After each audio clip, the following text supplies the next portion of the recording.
லட்சக்கணக்கான மக்கள் வெள்ளத்துக்கு மத்தியில் மேல்மலையனூர் தேரோட்டம் வெகு விமர்சையா நடந்திருக்கு.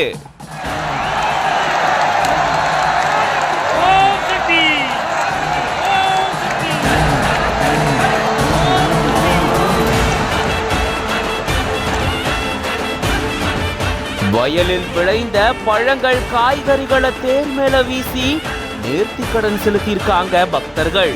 மயான கொள்ளை தீமிதி திருவிழான்னு அடுத்தடுத்து விழாக்களால மேல்மலையனூரே களை கட்டியிருக்கு. விழுப்புரம் மாவட்டம் மேல்மலையனூர்ல இருக்கு பிரசித்தி பெற்ற அங்காளம்மன் கோயில். ஆண்டுதோறும் மாசி மாத பெருவிழா இங்க வெகு விமர்சையா நடக்கிறது வழக்கம்.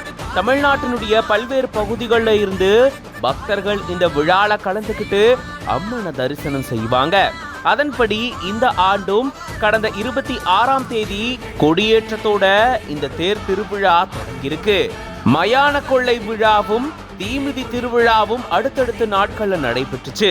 அங்காளம்மனுக்கு சிறப்பு பூஜைகள் நடந்த நிலையில 7ஆம் நாள் விழாதான் தேரோட்டம்.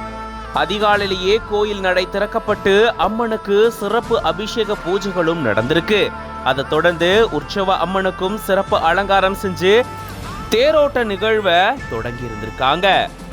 பம்பை உடுக்கை மேள தாளங்கள் முழங்க தேருக்கு மகா தீபாராதனை காண்பிக்கப்பட்டு மக்கள் வெள்ளத்துக்கு மத்தியில அம்மனுடைய தேரோட்டம் நிகழ்ந்திருக்கு.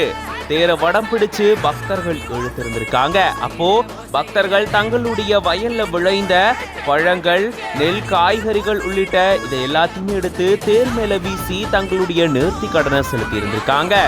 இங்க பாதுகாப்பு பணியில 900க்கும் மேற்பட்ட போலீசாரும் ஈடுபடுத்தப்பட்டிருக்காங்க. இது தவிர சிறப்பு பேருந்துகளும் பல்வேறு ஊர்கள்ல இருந்து ஏற்பாடு செய்யப்பட்டிருக்கு. இது பத்தின உங்களோட கருத்துக்களை கமெண்ட்ஸ்ல சொல்லுங்க. மேலும் பல செய்திகளுக்கு பிஹைண்ட் உட்ஸ் பேஜை ஃபாலோ பண்ணிக்கோங்க.